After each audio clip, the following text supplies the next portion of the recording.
Ce podcast vous est présenté par Orifice. Orifice, le dentifrice pour vos oreilles.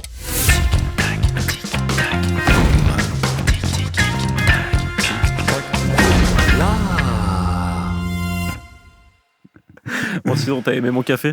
J'ai adoré ton café. Ouais, Donc aujourd'hui, on va faire un podcast sur un café. Non, sur le café. Sur le café. D'ailleurs, dans mon n'importe feed, quel café. depuis que j'ai commencé à acheter une machine à café un peu luxueuse, voilà, j'ai que du café dans mon feed et c'est absolument génial. Ouais, Ah, c'est incroyable. j'adore ça. Moi, j'ai que des serpillères dans mon feed. Serpillère, Chacun qu'est-ce son que tu truc. racontes ? J'investis. T'investis dans les serpillères ? Ouais, exactement. Je trouve que c'est l'avenir. Ok, super, Ouais. génial. On s'en bat les steaks. Je crois que ça filme. Hein. Ouais. Ouais, ça tourne. Et bienvenue sur Tic Tac Boom, Là le podcast qui parle d'audio, de cinéma et d'audiovisuel. Je suis Valou et tu es Rudy. Et je suis Rudy, tout à fait. Et qu'est-ce qu'on va parler aujourd'hui ? Qu'est-ce qu'on va parler ? On va parler de comment est-ce qu'on structure une phrase correctement. Ouais, c'est vrai qu'il faudrait que je retourne à l'école pour apprendre ça. Ouais. On a beaucoup de mal avec ça. Ouais. Aujourd'hui, on va parler tout simplement des métiers du son et de nos métiers particulièrement. Dans ce podcast, excusez-moi, on va en général avoir des invités qui vont nous parler de leur métier, qui sont tous autour du cinéma, du son ou de tous les gens qu'on a l'habitude de fréquenter dans nos boulots. Et aujourd'hui, on vous présente le nôtre. Super. T'as très bien fait ça. C'était Ouais, tu trouves ? J'ai un peu naturel, galéré parfait. quand même sur le Ouais, podcast. ça s'est senti un peu. Ouais. Ok. Ah, ok. Donc, on va commencer avec Valou. Valou va nous présenter son métier et je vais Ok. lui poser quelques questions. D'accord. Est-ce Parfait. que tu es d'accord avec ça ? Je suis totalement d'accord avec ça. Ouvert à ça, à tout type de questions. Super. Voilà. Ok, donc je prends la page 2. Yes. Ok. Eh bien, tout d'abord, Valou, quand est-ce que tu as découvert ton intérêt pour le son et comment ? Alors, faut remonter assez loin, mec. J'avais 9 ans. J'ai découvert Michael Jackson. Je me rappelle même plus comment d'ailleurs. Et j'étais tellement fan que à l'école, je me déguisais en Michael Jackson. Je voulais même faire de la chirurgie esthétique à l'époque. Pour devenir Michael Jackson. Voilà, ça c'est. Ah ouais, il y avait un peu de boulot quand même. Il y avait un petit peu de boulot. Ok. Ouais. Voilà. C'est sérieux le coup de la chirurgie esthétique ou... Ouais, T'avais quand vraiment j'avais, ça quand comme j'avais projet, 9 ans, j'avais vraiment ça comme projet. Ok, d'accord. C'était un projet de vie, tu vois. Devenir Michael Jackson. C'est incroyable. Voilà, incroyable. Mais du coup, t'étais pas que fan de Michael Jackson, t'étais fan de quoi ? Pas que de sa musique, t'étais fan vraiment du personnage, Ouais, quoi. T'étais, ouais, exactement. J'étais vraiment, Ok. vraiment très fan du personnage, un peu trop même. Et j'ai fait, je me rappelle qu'à mes 9 ans, j'ai fait un anniversaire où voilà, j'étais déguisé en lui. J'avais invité tous mes potes à cet anniversaire-là. Et ouais, en y repensant, c'est un peu la honte, quoi. Bah déjà, Enfin, bref. t'avais quand même des potes, ce qui est... Ouais, ce qui est déjà ouais. pas mal, quoi. Parce que toi, t'en on avais pas. on n'avait pas je tous crois. cette chance-là, Ouais, à cet âge-là, ouais. C'est... Et puis voilà, j'ai écouté toute sa musique sur mon iPod édition Cancer. Édition Cancer. Édition Cancer. Et iPod, c'était quoi ? C'était parce que toi, t'es un peu jeune, donc c'était iPod Touch déjà. iPod Nano, mais Ah la oui. version allongée. Ah, Édition Cancer, en fait, tout l'argent repartait pour une assos pour le cancer. Pour le cancer ? Ouais, pour le cancer. Ok, d'accord. Ah ouais, donc c'était vraiment l'édition Cancer, quoi. L'édition Cancer, Ok. exactement.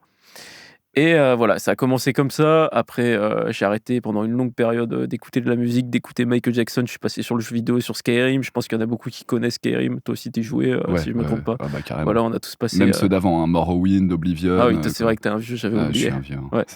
Ouais. Et donc, j'ai eu une période voilà, de 9 jusqu'à 14 vraiment à fond dans les jeux vidéo.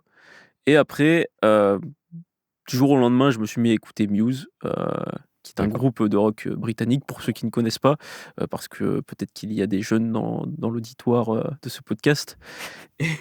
Arrête de parler comme un vieux. Ouais, il faut que j'arrête de faire ça. Et ensuite, ça m'a permis de basculer sur la musique, sur la guitare.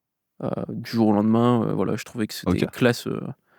Ce que faisait Mathieu Bellamy à la guitare, je me suis dit, bah, pourquoi pas moi voilà, de toute façon, toute ma vie, c'est toujours passé un peu comme ça, une succession d'idées qui sont arrivées comme ça. Je me suis lancé Un peu dedans. impulsive, non Très impulsive, Ouais, ouais, je vois ça. c'est bien mon genre, ouais. Comme lancer ce podcast. Hein, Et du coup, c'est pourquoi très impulsif, la quoi. guitare ? Juste parce que t'admirais Muse ou C'est vrai que ça aurait pu être un autre ouais. instrument, la batterie ou n'importe quoi d'autre, le chant, la basse. Mais ouais, moi, Ouais. c'était la guitare. Je saurais pas t'expliquer pourquoi. Ça remonte un petit peu, ça remonte quand même il y a 10 ans.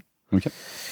Et donc voilà, après ça s'est succédé comme ça. J'ai commencé à prendre des cours avec plusieurs profs. Et puis, voilà, très jeune, je me dis: «Ah bah», quand voilà, j'avais entre 15 et 17 ans, je me disais: «Il faut que je devienne musicien professionnel». Ok. Ouais, Ah tu ouais. vois? Ouais, vraiment, Tu musicien voulais me voler mon professionnel, boulot, en fait. ouais, c'est Ok. ça, je voulais te voler ton boulot. Et je pense pas que c'était une bonne idée, voilà, je pensais que c'était pas une très bonne idée à l'époque.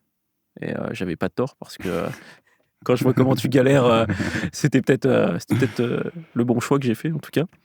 Est-ce que vous sentez le regret dans sa voix à ce moment-là? Ouais, je note souvent Tu notes quoi? le regret dans ta voix. Le regret dans Ouais, ma voix? Ouais, en vrai, je pense que j'aurais rêvé d'être, musicien de scène, ouais. Ah, c'est cool peut-être quand pas pour la même. guitare, peut-être pour le chant, mais pas pour la guitare, en tout cas. Ok.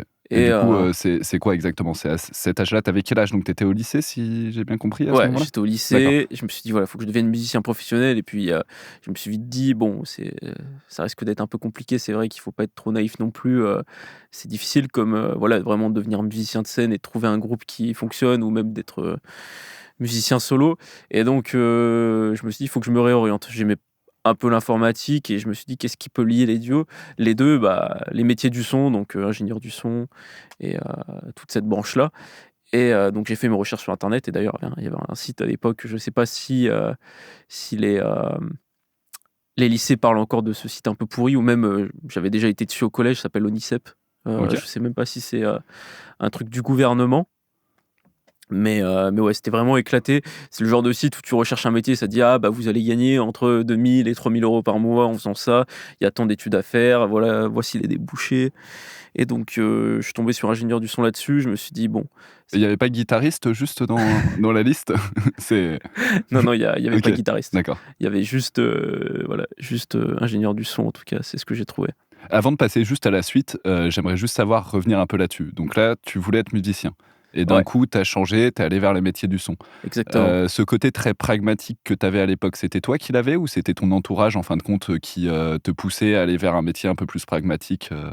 Tu pensais que mes parents, c'était des connards, c'est ça que tu dis? Non, absolument pas, c'est déjà j'ai dit l'entourage, pas les parents, j'embrasse tes parents et Super. non, non, c'est en général. Est-ce que c'est toi vraiment, parce Oui, que non, non, c'est non, rare c'est, quand même de voir des lycéens aussi pragmatiques, sur leur choix de vie. bah, tu sais, je suis au-dessus de la masse, hein, Ah oui, ça doit être ça, ouais. ouais, exactement. C'est après il y a des guitaristes aussi qui réussissent, mais non, tu es au-dessus de la masse, tu es au-dessus de la masse. Ouais, voilà, voilà. Continuons, désolé, je Ouais, tu divagues là un peu, je vague. trouve. Ouais, ouais. Et donc ouais, non, c'est moi qui étais pragmatique. Je me suis dit, «Bon, c'est vraiment pas possible». Et en vrai, je dis ça, mais j'ai aussi été influencé par mon prof de l'époque, Sébastien Zunino d'ailleurs, si tu nous regardes, j'ai passé de très bons moments avec toi, pendant mes cours. À distance, j'étais son premier élève Skype parce que Sébastien Zunino est devenu quand même, assez connu sur les réseaux. Il faut aller voir sur YouTube, très, très bon guitariste, une chaîne YouTube de 200 000 abonnés. Moi, je l'ai connu à l'époque, quand il avait commencé sur YouTube, donc, en dessous, bien en dessous des 10 000 abonnés, de ce que je me rappelle. Et j'ai été son premier élève Skype, et c'est lui qui m'a dit à quel point, c'était quand même la merde, d'être musicien pro, d'essayer de gagner sa vie avec ça. D'accord. C'est une vie de débauche, quoi. OK, donc c'était Et bien donc, effectivement par ton entourage que tu as eu des gens ouais, qui bah, t'ont dit que mon c'était entourage, c'est compliqué, un peu des 2, comme je te dis, ouais, il a influencé oui. mon choix là-dessus, mais il y a aussi moi, bon, même j'avais envie de faire ça, mais de par, ce qu'il m'a dit, et plus moi avec mes réflexions personnelles, je me suis dit: «C'est vraiment pas une bonne idée de faire ça». Et donc je suis tombé sur le métier d'ingénieur du son, et j'ai commencé à me renseigner sur les études que j'allais faire. En France, ça me semblait impossible parce que de toute manière, c'est vrai qu'en France, on a pas beaucoup de chance là-dessus, mais au niveau des lycées, il y en a très peu, avec très peu de places, bien évidemment, une vingtaine dans chaque lycée. Je crois qu'il y avait 19 lycées à l'époque, quand j'étais sur Parcoursup. Bon, toi, tu pas connu, tu es un peu trop vieux, mais Non, moi c'était APB, APB, admission post-bac et super. Ils c'était sont pas foulés sur le nom, tu vois? alors peut-être, mais par contre au moins ça marchait, quoi, ça marchait. C'était quand même pas fou, mais par contre c'était un peu moins, quoi, le bordel que sur, Parcoursup où là tu as des gens Ouais, qui ont leur 8e choix et pas les premiers, alors que d'autres avaient en premier choix le 8e. Quoi, là je crois que Parcoursup c'est quand même, ouais, c'est, aujourd'hui on fait un podcast sur c'était Parcoursup du coup, ah ouais? ouais, ouais, Sur ouais. l'éducation nationale? Ouais, c'est ça. Ah non, c'était pas ça le Non, non, c'était OK, pas ça. d'accord. Bon, revenons-en, où nous en étions. Heu, je me suis dit: «Bon, ça va être impossible, faut être réaliste». Encore une fois, j'étais très pragmatique, voilà.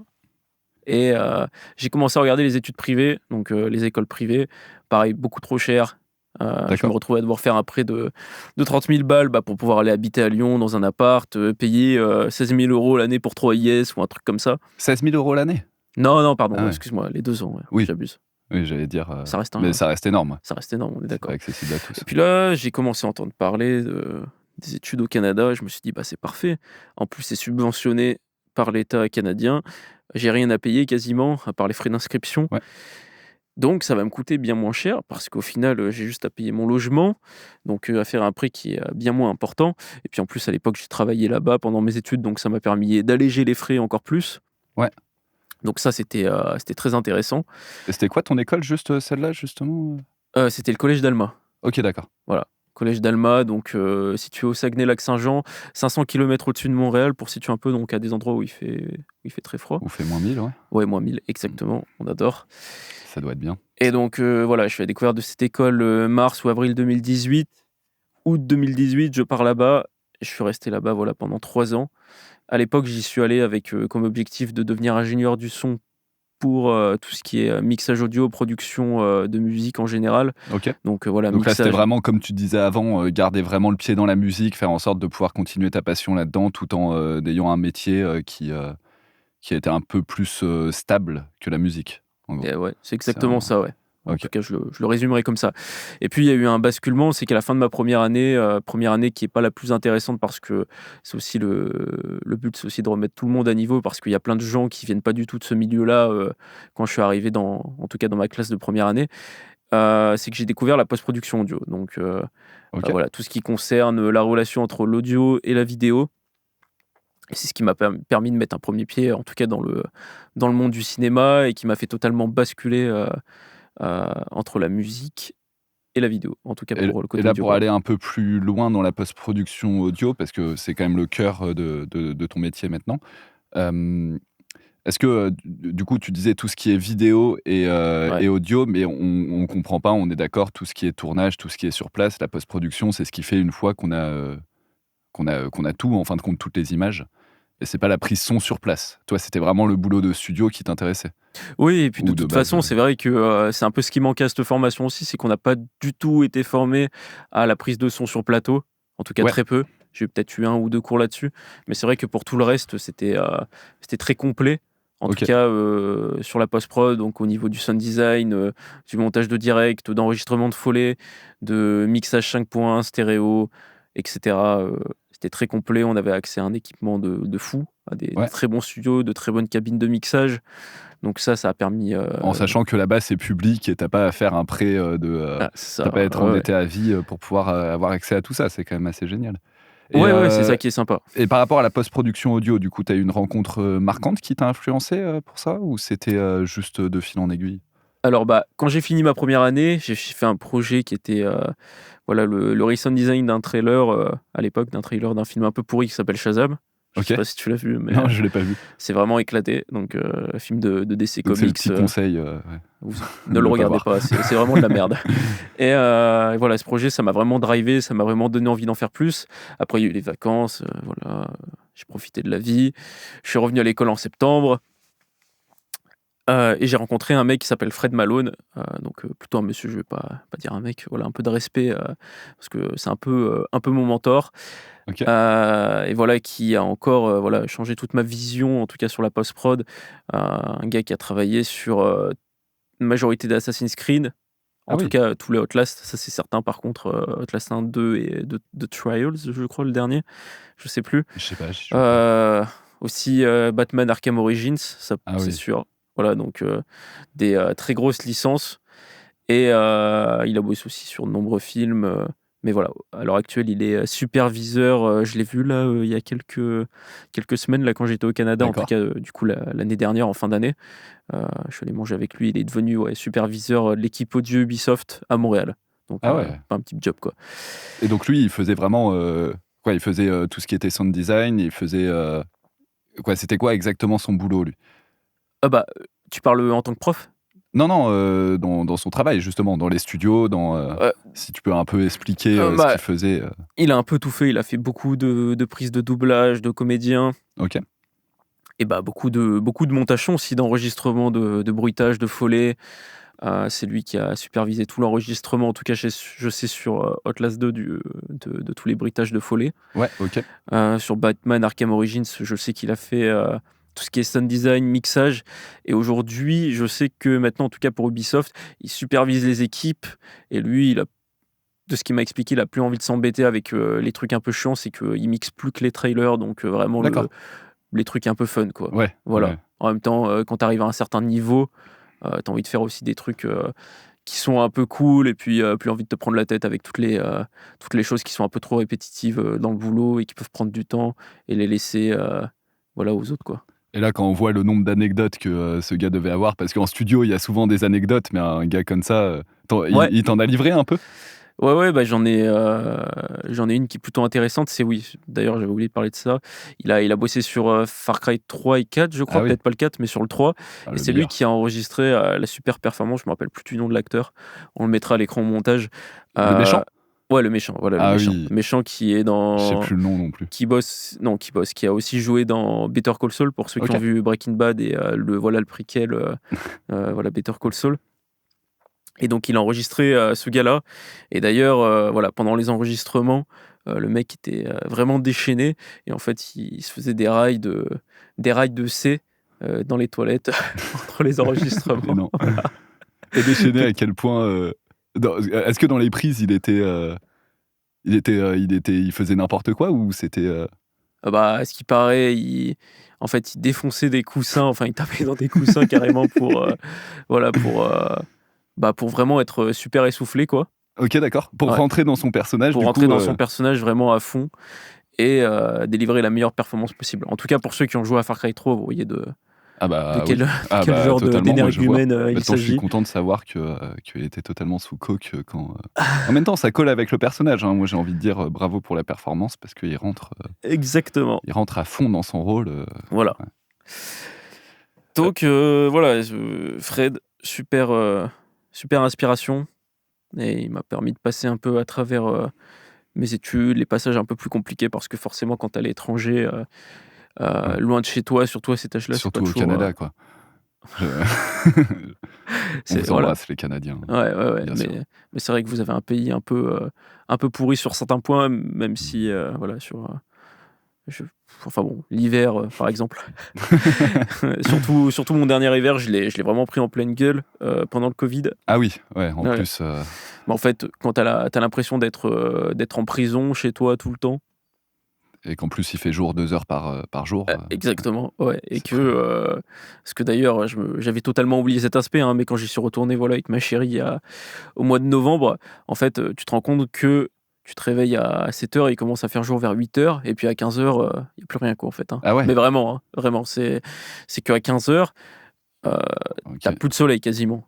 Ah oui, ça commence à s'assombrir, et 4h, 4h30, il n'y a plus rien. Et là, tu vois que ton rythme circadien, il en prend vraiment un coup, et qu'il comprend pas ce qui se passe, parce que, en fait, quand il fait nuit à 3h30, ton corps, il te dit, c'est l'heure d'aller se coucher, génial. D'ailleurs, il est quelle heure? Franchement, il est 16h40, on va faire pareil. Hein. On va faire pareil après ce podcast, on va aller se taper une petite sieste. Et donc, où j'en étais sur le fait sur le Covid, le Canada, exactement. Covid froid. Et donc, du coup, ce qui était vraiment ouf, c'est que en fait, tout était fermé à cause du Covid. Et donc, toi, tu te réveilles, il est 8h, et à 15h, il fait déjà nuit. Mais en fait, tu peux même pas, par exemple, aller au bar. Tu vois, quand t'es étudiant, tu sors beaucoup. Tu peux pas aller profiter, avoir une vie sociale. En plus, on était bloqué sur le fait qu'on pouvait même pas aller chez des amis. Donc, t'es bloqué chez toi. À 15h, il fait nuit, donc c'est vraiment la grosse déprime, quoi, en fait. Ouais, ça, de toute façon, on l'a un peu tous vécu. Je pense que ça devait être à peu près les mêmes règles qu'en France, ou c'était encore plus strict? Non, c'était beaucoup plus strict. Ah ouais? Une fois, on a failli avoir une amende de $1 500 avec mon coloc à l'époque, en allant chez un ami à 18h. Il y a les voisins d'en dessous qui ont carrément appelé, tu vois, qui ont appelé la police, qui a débarqué, et on a dû faire genre qu'on visitait l'appartement de mon pote. C'est vrai, hein, je t'assure. Pour ne pas prendre l'amende. Voilà, pour ne pas prendre l'amende, ça a marché, heureusement, parce que je t'avoue que $1 500 chacun. On était on était 4. Mais c'est vrai que nous, c'était les 135 € d'amende, c'était un peu plus. Ouais, non, là-bas, Trudeau, il rigolait pas là-dessus. Hein. Il rigolait pas du tout. Ok. Ah ouais, donc ça devait être bonne ambiance, quoi. Bonne ambiance, Ouais. ouais. Et donc, du coup, ça a vraiment mis la déprime. En même temps, je me disais, bah, ce climat un peu Covid, ça donne vraiment pas envie d'aller trouver un travail sur Montréal parce que le but, c'était après, voilà, de partir de cette ville un peu éloignée et d'aller dans la capitale Ouais. pour essayer de trouver du boulot. Et, euh, et donc, je me suis dit, bah, en fait, il faudrait peut-être que je rentre, quoi. Ça m'a mis un peu le mal du pays, mais c'était pas la première fois d'ailleurs. Et ça m'a donné envie de retrouver ma famille, de retrouver un peu mes racines, de revenir sur Grenoble.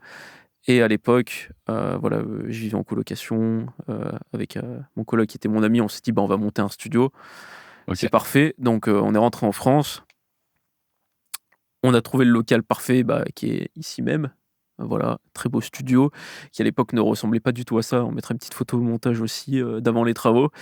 Et voilà, vraiment, on est rentré juin 2021. On a eu le local en juillet, un truc comme ça. D'accord. On a commencé les travaux en septembre 2021, du coup. Ouais. Voilà, commencé à Ouais, donc ça tout. allait vite.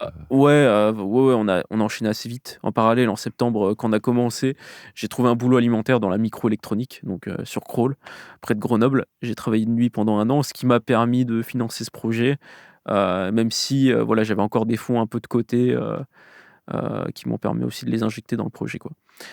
Et Et du coup, donc là, tu avais encore ton associé. ouais. Et derrière, donc tu t'es séparé de lui, c'est bien ça? Ouais, c'est ça, Ok.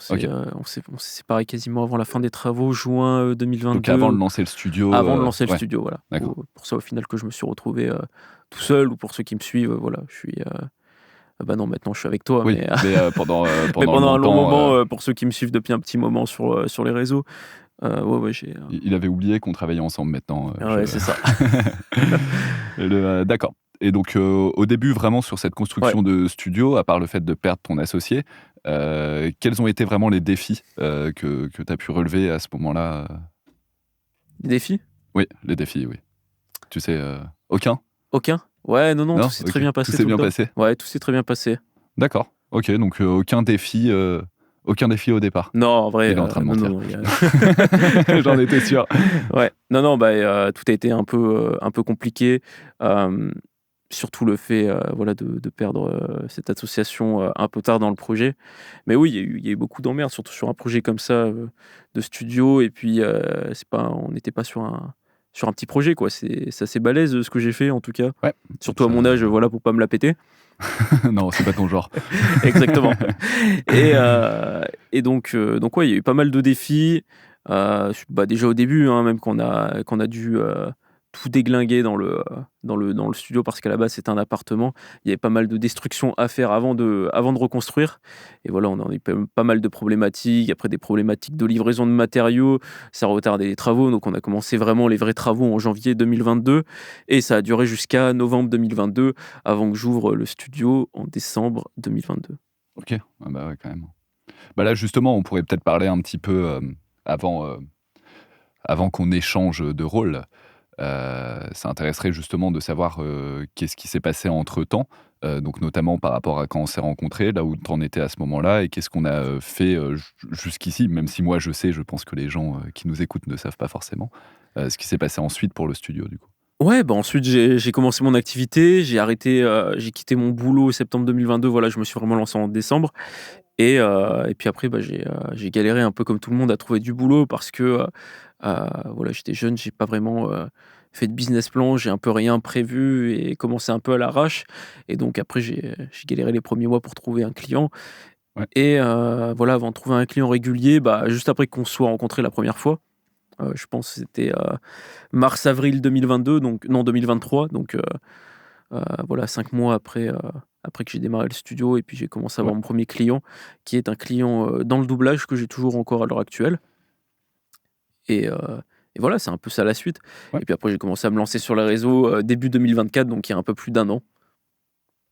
Oui, ça je m'en souviens de l'arrivée sur les réseaux, moi, quand je t'ai rencontré. Donc, pour faire un peu le point sur comment on s'était rencontrés à ce moment-là, pour ma perspective, c'est que moi j'avais reçu un message LinkedIn de Valentin, tout simplement parce qu'on travaillait tous les deux dans des métiers du son, et sur Grenoble, c'est pas très courant. Donc, c'est à ce moment-là, en fin de compte, que tu m'as envoyé ce message pour que je vienne visiter le studio. Et à ce moment-là, je me souviens très bien que déjà le studio, moi, il m'avait impressionné. Je trouvais ça incroyable ce que tu avais fait. Et je pensais, moi, à l'époque, que tu étais beaucoup plus vieux que ça, justement. Parce que. Non, mais c'est vrai, tu te Ça la me, pètes, mais t'as de quoi te la péter. ça me fait toujours rire. Mais ouais, voilà, j'étais vraiment jeune, en tout cas. Ok, putain, je suis désolé, Tu t'es Valou. perdu, Tu m'as perdu dans ce qu'on était entre en ce train de que parler. tu disais vraiment. Non, on a eu un petit cut, on a eu un petit souci de plantage, donc on reprend. Ouais, voilà, Pro Voilà, Tools, je pense qu'on peut Pro Tools assumer. qui fait des siennes. On fait un studio non, un podcast sur l'audio et on fait de la merde. Ouais, c'est ça, exactement. Mais ça vaut Voilà. vraiment le coup, Pro Tools, hein, je tiens à le dire. Ouais, on c'est paye 300 € par an toute sa vie. Et puis Et pour ça la plante. version pas Ultimate, c'est vraiment génial. On adore. En Du plus, coup, ça plante. moi, ce que j'allais dire avant que ça plante, c'est qu'un studio, ça remplace la barbe. T'étais vraiment jeune, t'avais pas de barbe, et pourtant, tu vois, tu faisais vraiment, vraiment vieux avec ce studio. J'ai cru que t'avais Même sans 45 barbe. balles. Non. Tu restes un jeune homme. Je Non, reste un plus jeune homme. sérieusement, par contre, ce qui était assez marrant, c'est ça, et quand je t'ai vu, tu faisais quasiment aucune com quand je t'ai rencontré. Et on a fini, du coup, au début, on travaillait pas encore ensemble. En fin de compte, le premier projet qu'on a fait ensemble, c'était un tout petit projet, c'était ce que tu faisais avec François à ce moment-là, la série audio. Je te coupe, ouais, François, voilà, ouais. c'est un de mes comédiens avec qui je travaille en doublage. C'est vrai qu'on avait un projet de série audio qui s'est jamais concrétisé au final. Bah, ça arrive des fois de se lancer dans des projets et puis ça mène à rien. Et ouais, c'est vrai que je t'ai fait bosser sur la musique en tout Ouais, cas. c'est ça, Ouais. sur un arrangement, justement. Exactement, Et voilà. c'est à ce moment-là, je sais que tu avais commencé à faire de la com et que toi, c'était vraiment Ouais. d'un coup, quoi. D'un coup, t'as été déter à 200%. T'étais à Et 200%, voilà, bah, un peu comme dans tous les trucs dans lesquels je me suis lancé de ma vie, super impulsif. Et ouais, puis c'est ça. après, je me lance à fond et des fois ça marche, des fois non. Il faut Ça aller dépend. suivre Valou sur les réseaux. Exactement, sur LinkedIn, Ouais, très carrément. actif. Notamment avec un partenariat Pro Tools, Sur Insta. je vais y arriver, sur Insta, Sur c'est ça, Insta, exactement. pas sur LinkedIn. Parce que bon, c'est bien beau de leur cracher dessus, mais tu fais quand même un partenariat avec eux sur Insta, quoi. Mais Ouais, voilà. c'est ça. Vous avez vu cet hypocrite? Mais par contre, voilà, J'adore. je sais qu'ils écouteront absolument jamais ce podcast, donc je peux le dire. Tu veux pas qu'on leur envoie? Les gens chez Pro Tools, vous êtes des enflures, en tout cas. Ça, c'est certain. Bon, en tout cas, ils vont pas sponsoriser ce podcast, Ça, c'est à c'est peu près sûr. Et du coup, à ce moment-là, on a commencé à bosser beaucoup plus ensemble sur un projet en particulier. Est-ce que tu peux nous parler un peu de ce projet? C'était quoi le projet? Le projet de court-métrage. Ah, ouais.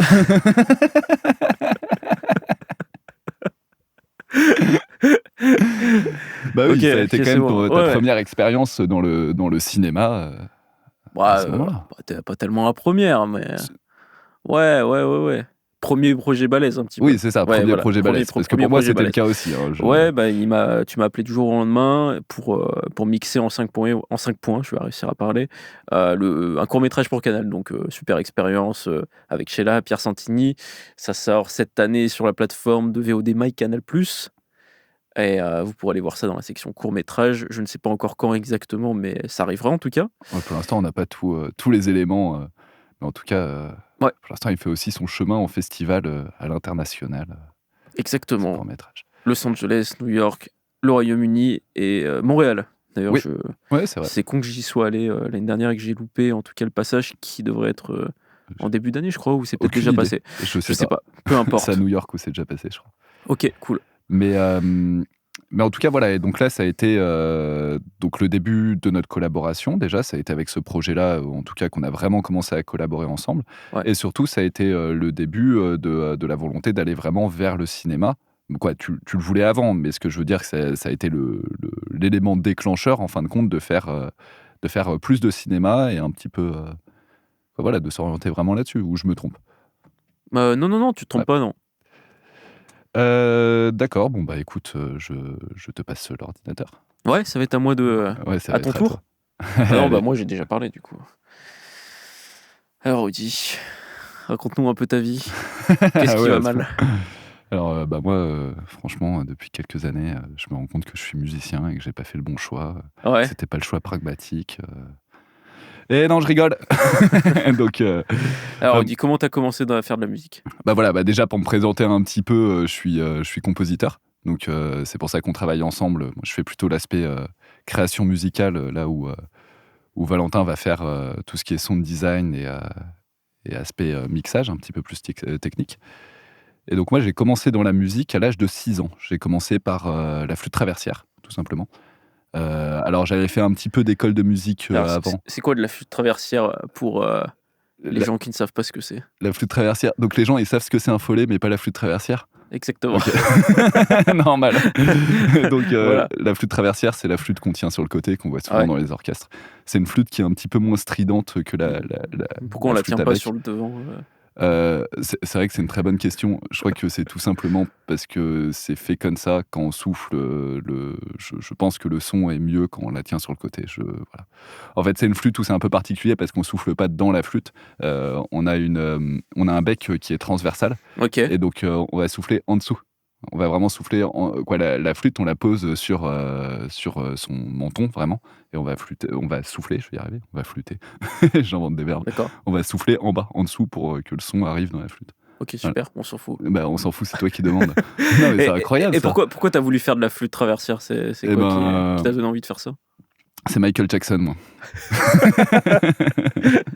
Il se fout de ma gueule en plus. Ouais. Non, mais, en fait, je sais pas trop. Je t'avoue que j'avais déjà fait un petit peu de musique quand j'avais 5 ans. J'étais à l'école de musique.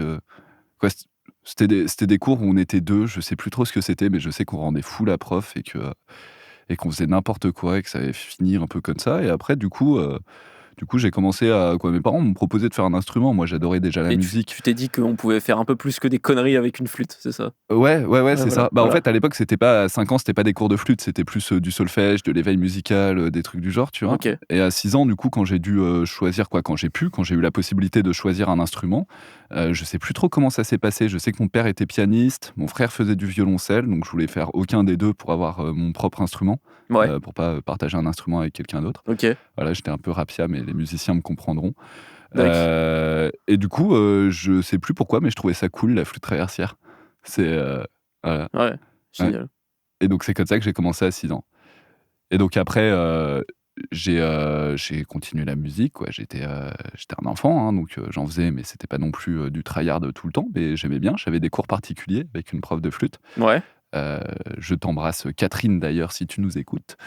Et quand je suis arrivé au collège, quoi, quand je devais passer en 6e, il se trouve que moi, j'habitais à un endroit où il y avait une classe CHAM, une classe à horaire aménagé musique. Et il y avait une petite sélection pour rentrer, parce que c'était une classe qui était quand même pas mal demandée. Et il se trouve que moi, la musique, j'aimais de plus en plus. J'étais dans un milieu où c'était extrêmement sportif. C'était Autran, donc c'était un village où il y avait beaucoup de ski de fond, où vraiment le but, c'était un peu de former les prochains Ça, on n'en champions parle pas assez, olympiques. mais c'est vraiment éclaté le ski de fond, hein. C'est Ouais, vraiment, mais je suis d'accord. tu vois, je suis un vieux avant l'âge, ça je le sais. Ouais, Mais ouais, c'est vrai. t'arrêtes pas de me le dire tout le temps, Bah oui, bien sûr. mais le ski de fond, c'est vraiment un truc de vieux. Ah non, mais c'est clair. Après, du coup, sur Autran, c'est vraiment une institution. Mais moi, je faisais du ski alpin. J'adorais le ski alpin parce que c'est fun. Et que le ski de fond, j'adorais pas parce que c'était pas très fun. Désolé pour ceux qui font du ski de fond. Je sais C'est ça, qu'en en plus, fait. il y Tu en a vois, beaucoup dans le coin, le ski alpin, c'est cool. Ouais. Tu descends vite, tu fais des sauts, tu fais du hors-piste, toi, tu kiffes le C'est ça. hors-piste. Moi, je j'adore le suis un hors-piste, peu, je suis un peu frileux là-dessus.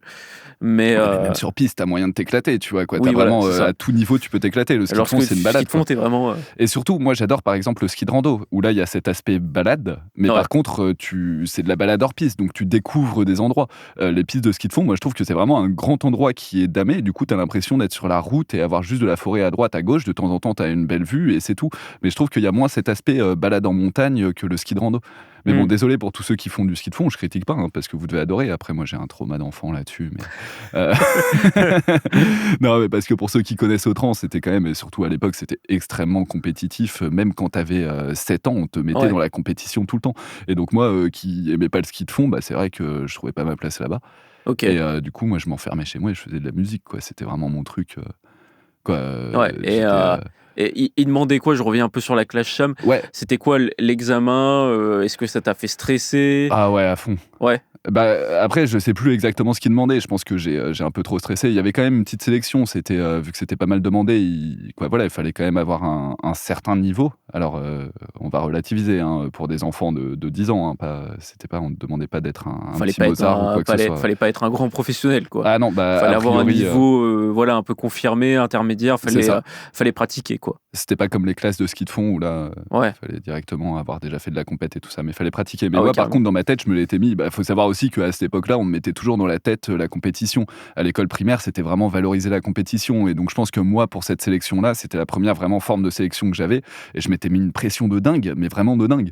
Et à 10 ans, je pense que c'est la première fois où j'ai bossé à fond, mais à fond l'instrument. Et j'ai progressé à vitesse grand V. Après, on me demandait aussi du chant, ce genre de choses. Donc, j'ai vraiment travaillé la musique. Et je sais que c'était en pleurer, quoi. Je me souviens très bien que ma Carrément. prof de flûte, elle me retrouvait en pleurs parce que je disais que j'étais pas au niveau ou quoi que ce soit. Alors qu'on parle encore une fois juste d'une sélection pour être en 6e Ouais. D au collège de Ta prof Villard-de-Lans, de quoi. flûte, elle devait péter un câble, quoi. Non, du tout, elle m'encourageait. Je l'adorais, ma prof Ouais. de flûte. Je t'embrasse de nouveau, Catherine, si tu nous écoutes.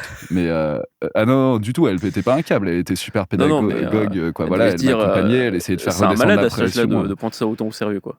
Ouais, après, je sais pas, j'ai juste le souvenir, moi. Hein, tu vois, je sais pas ce Tu se disait dans penses sa que ça tête. venait d'où Je te dis, hein, le fait d'avoir été confronté à la sélection assez jeune, en fin de Ouais. compte, même une petite forme, moi je trouve que c'est jamais très sain, et surtout le fait d'être dans un milieu, dans le scolaire, extrêmement compétitif, même si c'était pas dans le même cadre, Tu du penses coup que on c'est te pas met bon? dans la mentalité de la compétition tout le temps, quoi. Ouais, tu penses que c'est pas bon?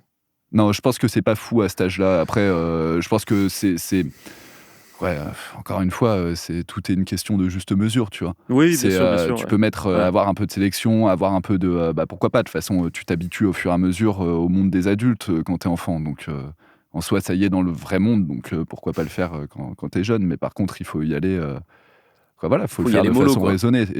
Et honnêtement, à Autrans, je crois que ça s'est amélioré, mais à l'époque, c'était vraiment pas le cas. Moi, j'avais vraiment des potes, il y avait beaucoup de harcèlement à cause de ça, parce que quand tu montes des gamins dans l'esprit de compétition où le but, c'est être meilleur que l'autre, tout le temps, et ça se ressent vraiment dans la vie sociale de tous les gamins. Et c'était assez compliqué, je trouve, comme milieu. Mais bon, là, on s'éloigne un peu de la musique. En tout cas, Oui, non, mais je suis, c'est bien d'en parler aussi, quoi. ouais, je trouve c'est intéressant de voir, parce qu'on peut le voir aussi maintenant beaucoup dans la musique, le côté compétition, tu vois? Et moi, c'est quelque chose que je fuis, mais à 100%. La compétition dans la musique, je sais que quand j'étais à la fac, tu vois, il y avait des tremplins, ce genre de choses, j'y participais jamais parce que je fuis ça, quoi. Pourtant, ça Heu, peut être intéressant pour un groupe, mais c'est vrai que la musique, ouais, c'est un domaine particulier, très artistique, où je pense que, hormis le côté technique, vraiment au niveau composition, tu peux pas comparer différents styles entre eux et dire que l'un est c'est dur, meilleur que hein. l'autre. Oui, c'est Je c'est sais sûr, pas quoi. qui on est pour pouvoir mettre de la compète dans l'art, tu vois? C'est vraiment ça. Même si ça peut être une aide et cetera, c'est quand même compliqué de mettre des critères de compétition, d'évaluation, en fin de compte, dans quelque chose qui est censé être artistique. Et tu vois, ce côté-là, je trouve qu'en France, moi, j'y ai souvent été confronté avec, d'autres musiciens. C'est pour ça aussi que je fuyais un peu l'école de musique et que j'avais plutôt des Ouais. profs, particuliers. C'est qu'il y a un côté, très, très, il faut maîtriser, tel type de technique à tel âge, il faut être capable de faire ça à tel âge et comme ça tu peux passer dans le prochain cycle. Quoi. Je trouve qu'on perd un peu le côté juste, en fin de compte, la musique, le but, c'est plutôt de l'ordre émotionnel, tu vois? Même si la technique, ça permet d'avoir une certaine liberté, pour moi, un art de base, c'est plutôt de l'ordre émotionnel que de l'ordre, juste froid et très strict de la pratique et de la technique, quoi. Mais bon. En tout cas, je suis Je rentré vois en ce que tu veux 6e dire, ouais. cham et là, pour le coup, ça c'est, en classe horaire aménagée musique, j'ai eu une super, prof de chant déjà. On avait un peu plus d'heures de musique, on avait notamment une chorale, et on travaillait vraiment des chants qui étaient très, très cool. Notamment, dès la 6e, en fin de compte, on nous a habitués à faire de la polyphonie, donc C'est quoi de la polyphonie? Parce que là, de la franchement, musique à plusieurs voix, en fin de compte, à OK. plusieurs voix différentes. Ouais, donc Donc tu vas chanter quelque vous chose faisiez et un déjà autre des groupe trucs va un peu chanter un complexes, 4 quoi. et à 4 voix même. OK, Et OK. donc c'était quand même, franchement c'était un cadre super pour pour Et évoluer dans la musique. est-ce qu'à cet âge-là, tu savais déjà un peu ce que tu voulais faire Ouais. ou pas du À tout? partir de mes 11 ans, ouais, justement, Ouais. je suis rentré dans cette classe et dès que j'ai eu 11 ans, je disais à mes parents que je voulais être, flûtiste professionnel. Vraiment. C'était OK. mon truc, et là j'ai commencé à vraiment bosser. Je m'en souviens, j'avais pas un niveau de dingue à la flûte. quoi. Ça va, après, c'est dur à dire quand t'as 11 ans. Et Oui, d'un puis coup, avec le recul, tu te rappelles peut-être plus aussi exactement. je me rappelle quand même d'un moment où ça a vraiment basculé. C'est que d'un coup, j'ai commencé à bosser. J'avais regardé une vidéo sur YouTube où il y a un gars qui jouait la marche turque à la flûte de façon virtuose. Et du coup, je me suis Ok. mis tout seul à bosser la marche turque. Et entre deux cours avec ma prof, je lui avais ramené. Avant, je jouais Frère Jacques et au cours d'après, je jouais la marche Mais turque. c'est Quoi, surtout peut-être pas qu'en à ce fait, il y point, a, mais il y a personne qui fait ça à cet âge-là, et ouais. surtout notre génération. Moi, à cet âge-là, j'étais vraiment dans les jeux vidéo. Voilà, c'est une activité comme une autre, mais on n'est pas Ouais. sur une activité qui fait, en tout cas, aussi bien travailler le cerveau comme une activité comme la musique, quoi. Ouais, bah après, moi, je jouais aux jeux aussi. J'ai eu, tu vois, je faisais pas que ça non Oui, plus, mais sur des périodes sûrement comme ça, comme des tout le fois, monde, je me mais mettais des déterres où mon niveau, où vraiment je m'éclatais en musique. Et là, à ce moment-là, je disais à mes parents, je leur disais, je veux être flûtiste professionnel. Je disais à tout le monde. et tes parents, ils disaient quoi? Et ben, mes parents, pour le coup, c'est ceux qui m'ont le plus encouragé. Eux, Ouais. ils m'ont toujours dit, bah, de toute façon, si c'est ce que tu veux faire, carrément, ça va être galère, hein. Ils me disaient clairement que c'était des métiers qui étaient galères et ils Oui, avaient raison. ils étaient Mais par pragmatiques contre, là-dessus, ils quoi. croyaient en moi et ils me disaient: «Bah, si tu es prêt», en gros, ce qu'ils me disaient, c'était ça, c'est que si j'étais prêt à en chier vraiment, c'était, et ben, carrément, quoi. Et ils ont toujours été, très, à la fois pragmatiques et en même temps ouverts d'esprit, mes parents. Par contre, autour de moi, c'est vrai que, tout le monde me disait: «C'est pas un vrai métier», quoi. C'est, Les quand j'en gosses à parlais l'école, ils se à foutaient d'autres de ta gens. gueule ou? Alors à cette époque-là, un peu moins, c'est un peu plus par la suite, quand j'avais 11 ans, pas tant, c'était un peu plus après. À ce moment-là, c'est surtout les profs ou tous les adultes, quoi. Ils me regardaient avec un sourire et ils se disaient: «Ça va lui passer, en gros, Ouais, c'est ouais, mignon, ouais. ça va lui passer». Mais du coup, ça m'est pas passé. J'ai gardé ça, pendant des années et ça m'est pas passé et c'est OK. vrai que j'ai eu des discours, derrière de profs, quand on est venu à Qui t'encourageaient l'orientation et pas, ouais. cetera. Ah mais non, mais absolument pas. Absolument pas, ouais. C'était, tu vois, c'est pour ça, ça rebondit pas mal avec ce que tu disais tout à l'heure. C'est pour ça que je te demandais, comment les gens autour de toi, quand tu voulais être guitariste, le prenaient. En tout cas, moi, je sais que, heureusement qu'il y avait ma famille, parce que si ma famille m'avait pas encouragé là-dedans et c'est pas juste que ma famille comment dire? C'est pas juste que ma famille m'a été OK avec le principe, c'est qu'ils m'ont encouragé. C'est qu'ils m'ont encouragé à aller là-dedans et je pense que si j'avais pas eu ça, ça aurait été, j'aurais abandonné direct, quoi. Ouais, tu aurais abandonné l'idée et tu serais passé à autre J'aurais chose, ouais. jamais mis mes, OK. c'est ça. Je pense que le Tu aurais fait du contexte ski de fond, familial, quoi. non, je pense qu'il y a peu de chance aussi. Je sais pas ce que j'aurais fait honnêtement. Je pense que OK. j'aurais, ouais, j'aurais peut-être, Et qu'est-ce que tu faisais comme style de musique à la flûte? et ben, de base, du coup, je faisais du classique. Je faisais Ouais, surtout du classique et après, au bout d'un moment, bah, justement, quand j'étais ado, j'ai commencé à aller vers l'impro. L'impro, c'est passé par le jazz, par, ouais, plusieurs styles OK. différents. Et j'ai totalement changé là-dessus. En fait, il faut savoir qu'à 12 ans, j'ai, commencé à apprendre le piano aussi en autodidacte et que le piano, j'ai Ouais, découvert tu as un essayé outil de te incroyable, diversifier un petit peu ouais, et justement, est-ce que c'est le piano qui t'a, redirigé vers la MAO ou pas du tout? Qu'est-ce ouais, qui a fait c'est quoi c'est des qui a chemins un fait peu que tu détournés. t'es, voilà, que tu t'es dirigé vers là? Bah, en fait, déjà, de base, quand j'étais flûtiste, j'ai assez mal vécu, l'adolescence. Je t'avoue que, c'était un peu compliqué avec, les autres jeunes, c'était, Avec les meufs, ouais, c'est ouais. ça. Ouais, non, aussi, ouais. Je Et bah, disons qu'après moi Bon, pour tous en vrai, hein, je parle de Rudy, mais j'étais quand même pas au point de c'est d'arriver galère en pour tout le cours, monde à cet âge-là. habillé en Michael Jackson, hein, mais bon, je tiens juste à mettre un peu Ouais, ouais, on peut ouais. pas comparer non plus. Mais par contre, oui, j'étais un ado boutonneux, qui faisait de la flûte traversière dans sa chambre avec un appareil dentaire, qui lui prenait toute la mâchoire, quoi. Bref, l'adolescence, quelle période magnifique. Ouais, magnifique. Par contre, Et moi, j'ai pas eu d'appareil dentaire et ça, je ouais, suis non, mais content de pas en avoir eu. C'est un cheat code en par vrai contre parce que l'acné, l'acné, j'en ai pas eu ouais, non plus. c'est vrai? Mais J'en ai pas eu non plus, incroyable! Ah mais incroyable. c'est fou. Ouais. Par contre, tu vois, Franchement, j'ai pas de barbe et ça, ouais, du bah, coup, on tu me prend vois? toujours pour un jeune homme alors que je vais avoir 25 ans, mais tout va bien, ouais. Un jour peut-être. Je vais peut-être finir par aller en Turquie, me faire implanter, Ah me bah, prendre ouais, les ça peut cheveux, être me les bien, mettre ouais. ici là. C'est, Non, ça fait vraiment de la merde. c'est vrai? Ouais, ouais. Le OK. Parce que bon, sur les cheveux, je crois que ça marche bien, quand tu as de la parce calvitie, que mon père est coiffeur, bon ça tu le sais, ouais, mais les gens le savent pas forcément et il m'a montré des photos. En fait, quand ils t'implantent vraiment, ils te prennent des cheveux et du coup, bah, au lieu de te les implanter là, ils t'implantent, ils te font une barbe avec ouais, et ça peut être sympa pour ceux qui essaient de combler des trous. Mais OK. en fait, quand tu fais vraiment une barbe complète avec voilà Bah, ça doit des être cheveux, super mou en comme fait, poil, ouais, non? c'est très bizarre. En fait, Ouais. ça pousse droit en fait. Ah ouais? Et ça fait vraiment. Ouais, J'ai c'est. l'image. Vous pouvez regarder des photos sur internet Ah ouais, bah, ou après carrément, peut-être que vous je vais connaissez faire des ça. gens qui l'ont fait, mais c'est vrai qu'une barbe complète implantée, c'est très très bizarre, ouais. Et Mais j'ose bon, même pas imaginer. je t'avoue Ouais, qu'à force, je me suis fait c'est l'idée que marrant. j'aurais pas de barbe Comme et, Johnny? Johnny. Pourquoi Johnny il avait pas de barbe? Non, je me suis fait à l'idée. Allez. On va passer à la suite. On va passer à la Je suite. tente.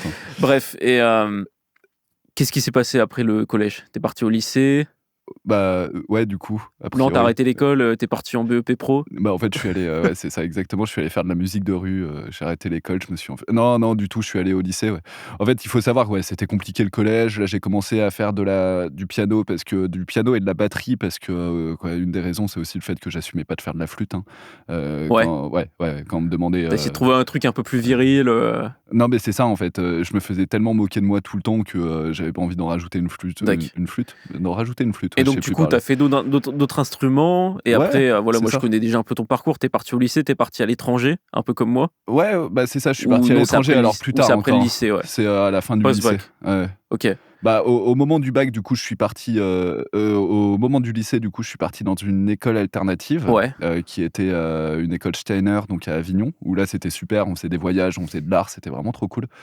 Et, euh, et là-bas, notamment, je commençais à toucher un peu de la MAO parce que Ok. je faisais un petit peu de rap à l'époque, il faut savoir. Et donc, D'accord. j'ai commencé à toucher un petit peu à des instrus de. Ah, Enfin, du voilà. beatmaking. Exactement. Voilà. J'ai commencé la MAO par ça, et vu que je composais pas mal, j'improvisais pas mal. À D'ailleurs, l'époque, j'ai eu un prof d'impro aussi à la je flûte. suis pas mal sûr que ça, c'est un métier qui va vite disparaître, les beatmakers, parce que quand tu vois on va Avec pas se mentir, l'IA. ouais, avec l'IA. Eh ben, ça dépend en fait. Franchement, je suis d'accord qu'il y a des instrus où c'est juste du découpage. Parce qu'il y en a, il y en a ouais. beaucoup, il y en a beaucoup qui, bah, pas qui vivent de ça, mais c'est vrai que c'est assez dur d'en vivre aussi, mais il y en a beaucoup qui font quand même, qui vivent de ça, qui font des trucs relativement basiques, on va pas se mentir. Hein. En fait, il y a très vite du découpage et du sampling, et ça, effectivement, c'est beaucoup plus simple à mettre une IA qui le fait plutôt que. Après, il y a aussi toute la valeur artistique qu'il Bien peut y sûr, avoir ouais. dessus, et je t'assure qu'il y a des beatmakers, moi, je trouve incroyables ce qu'ils font, notamment ceux, je sais plus comment ils s'appellent. Ceux qui font les instrus de PNL. Je regarde plein de trucs qu'ils font, et eux, c'est de la compo pure et dure, c'est pas du découpage, c'est pas du sampling, et je Oui, trouve incroyable leur boulot, tu vois. PNL, c'est sympa ce qu'ils font. Non, non, Ouais. ça c'est clair, ouais. Mais c'est vrai qu'il y a beaucoup de rappeurs, je trouve que c'est relativement basique. Je sais pas, Ouais, bah, c'est clair. tu regardes ce que fait Jul quand tu vois le gars a sorti 1000 morceaux. Ouais. C'est des instrus relativement basiques, et je suis sûr que demain, avec l'IA, tu pourras générer une instru typée de Jul C'est possible. assez rapidement. Ouais, Hein. non, je pense. Bah, c'est ça, de toute façon, tout ce qui est très basique, découpage et plus trop dans la compo, c'est vrai que je pense que ça sera plus facile à mettre des modèles.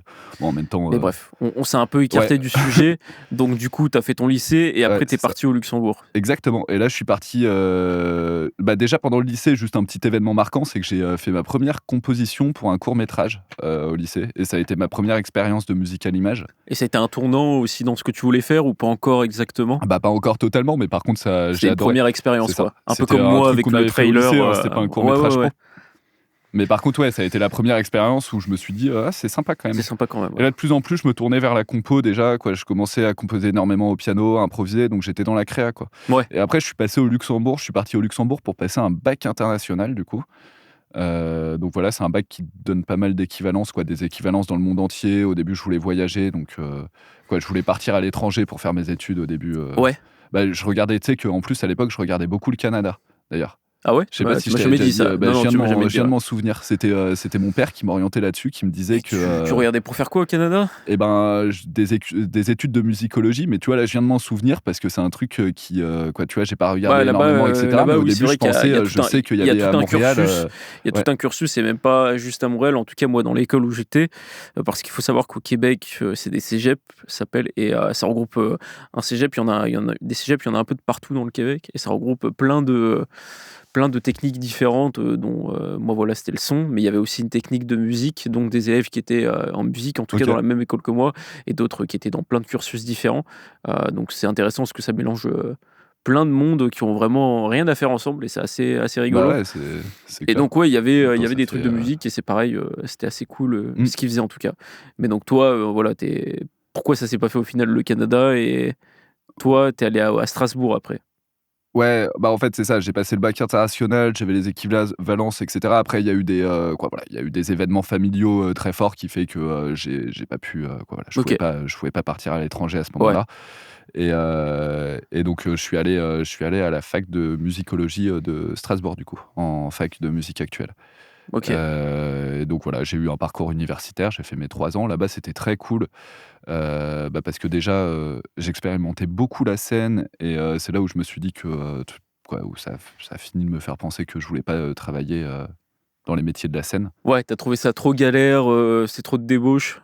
Mouais, c'est même pas la débauche, hein, moi, c'était plus, quoi, je sais pas, l'ambiance, je trouvais que dès que c'était, Trop festive? non, non, non, ça j'adorais quoi, au contraire, Ouais. moi ça je surkiffais à fond, non, non, c'était vraiment, quoi, de base la scène, je trouvais ça trop sympa, mais à partir du moment donné où ça passait dans un cadre un peu pro, c'était beaucoup moins sympa, c'était beaucoup plus, il faut savoir que moi vraiment j'ai eu beaucoup de groupes, quand j'étais en fac de musique. J'ai eu des groupes déjà en tant que pianiste, en tant que flûtiste, c'était super cool, mais je trouve qu'entre les musiciens, et ça, c'est quelque chose que j'ai constaté, plus tu évolues, en termes de niveau, plus tu as de la malveillance entre les musiciens. Et ça, je pense que, il y en a peut-être qui vont voir de quoi Au je parle. concours de la plus grosse, non, c'est C'est ça, c'est dans c'est quel une sorte sens? d'ego, mais à fond, où, Ouais. tu fais une fausse note en répète, tu as le batteur qui va mal te regarder et qui va te dire, que tu es mauvais, quoi, ou peut-être pas comme ça, Ou mais c'est vraiment. que tu pas assez pratiqué, tu vas te faire insulter, Ouais, mal c'est parler. vraiment ça, et même quand tu as pratiqué, tu vois, il suffit qu'il y a une sorte d'ego, que j'ai constaté en tout cas là-bas dans ce cadre-là entre les musiciens qui m'a mais pas du tout plu. C'est que j'avais vraiment l'impression qu'à la fois je me faisais plein de potes et cetera, mais à la fois quand on jouait en groupe, j'avais l'impression que chacun était persuadé que ça serait, le nouveau, Le nouveau Michael ouais, c'est ça Jackson? exactement, le nouveau Michael Jackson. Sauf que, pour ça nécessite que les autres ne le soient pas, parce que tu vas pas avoir, Bien sûr, 2 Michael Jackson tu au vas pas sein, avoir, du de même groupe, oui, c'est ça. exactement, tu vois? Voilà. Et donc, ça faisait qu'il y avait une, en tout cas dans ce milieu-là, c'est assez fou, je trouvais ça malsain en fait. Il y avait vraiment une, entre que ça soit les ingé sons, que ça soit les ingé sons sur place ou que ça soit, les gens vraiment sur scène qui jouaient, j'y trouvais pas mon compte, et à un moment donné, je me suis rendu compte que dans les groupes dans lesquels je jouais, il y avait personne qui souriait sur scène. Et ça, tu vois, je trouve que c'est con, et ça rejoint beaucoup sur ce que je disais dans l'éducation musicale en France, où on apprend plus la technique que le fait de vivre la musique et d'avoir des émotions. C'est le fait que personne ne souriait sur scène, personne ne s'éclatait sur scène. Et moi, il faut savoir qu'à l'époque, ma spécialité, c'était prendre ma flûte, mettre des, amplis de guitare dessus et des pédales de guitare, et faire des gros effets sur ma flûte et danser tout en jouant de la guitare électrique avec ma flûte. Donc j'étais vraiment dans une ambiance où moi, ce qui De comptait, faire des c'était trucs m'éclater, qui sortent du lot, voilà. sortir du lot. Ouais. C'était une fac de musique actuelle, donc on faisait surtout du rock prog, des musiques un peu, plutôt du XXe siècle. Et hem et il se trouve que moi, ce qui me passionnait dans la scène, c'était le fait d'expérimenter, d'aller chercher quelque chose de nouveau, de danser, d'être à fond, de vivre le moment.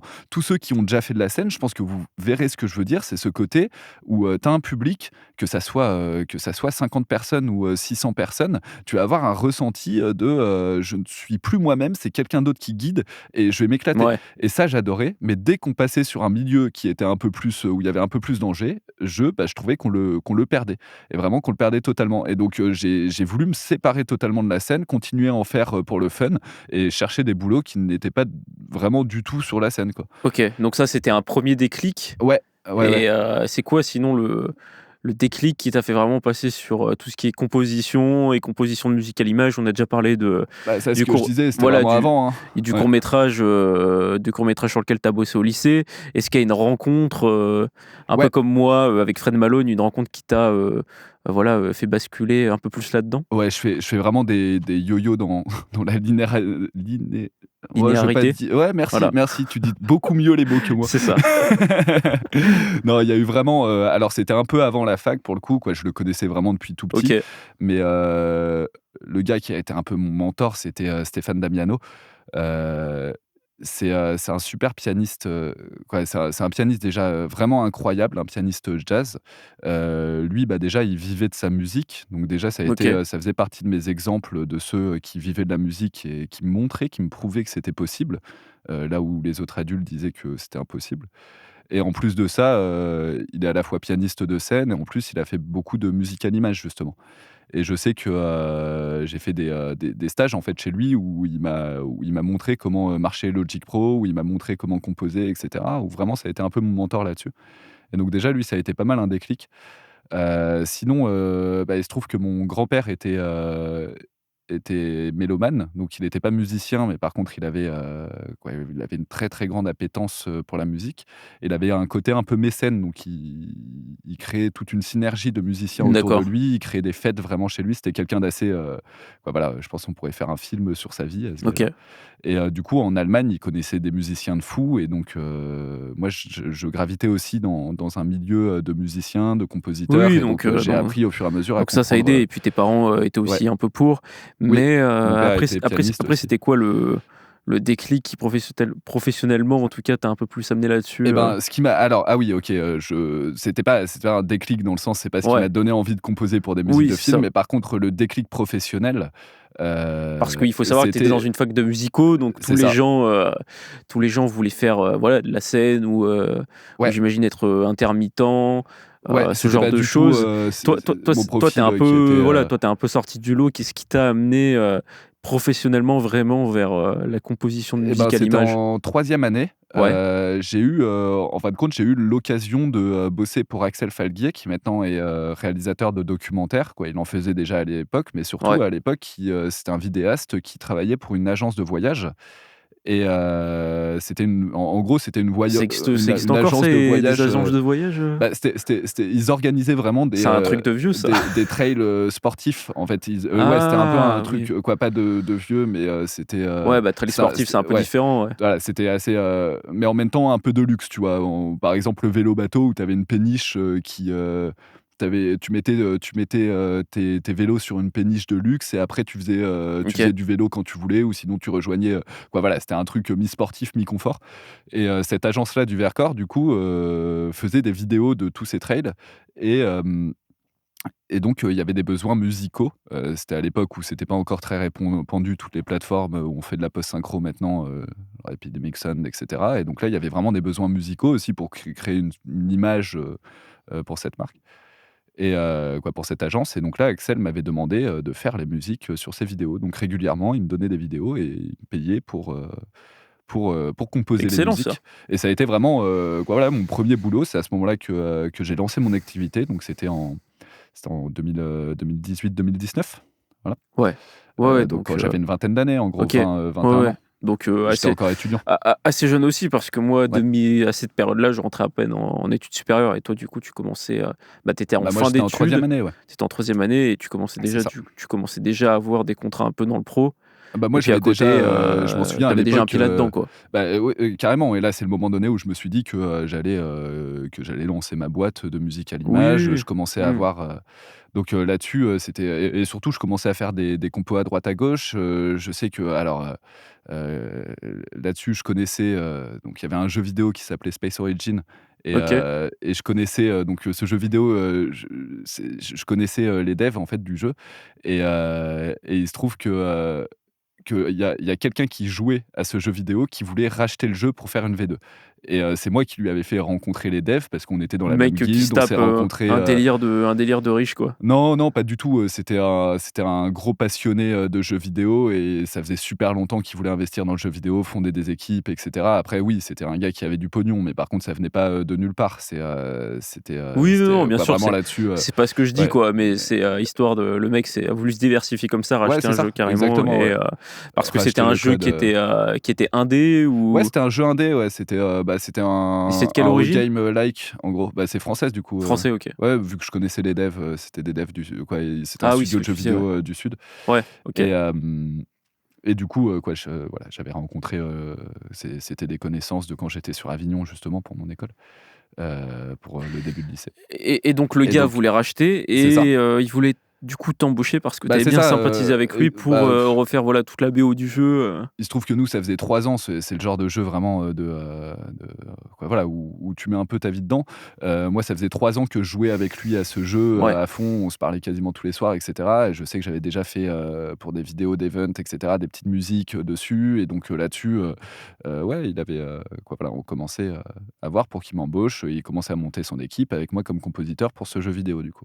OK. Et alors, Et donc là, du coup, c'était quand même assez. J'avais commencé à monter mon site, j'avais commencé à payer pour avoir un hébergeur, avoir mon site internet, mon premier site internet. Je commençais à démarcher du monde. J'avais mon premier client où là, j'avais des petits revenus à droite à gauche avec ce client-là. J'avais une possibilité de bosser sur un jeu vidéo. Pour moi, je me disais, bah là, je suis encore étudiant quand ça va démarrer, ça va bien démarrer, quoi. J'étais pas, Ouais, voilà, j'en ouais, vivais pas du bien tout, sûr. loin de là, quoi, tu vois? Quoi, j'en vivais pas, j'avais la Oui, bourse, voilà, mais j'avais tout ça, ce qui faisait il y que avait des bonnes mais pistes qui te montraient que ça allait dans le bon c'est ça, sens. quand tu arrives à te faire ton argent de poche avec la musique alors que tu es encore étudiant, tu te dis: «Bon, bah, c'est Ouais, tu te dis, faisable, bah, c'est il y bon». a, il y a un truc à faire, quoi.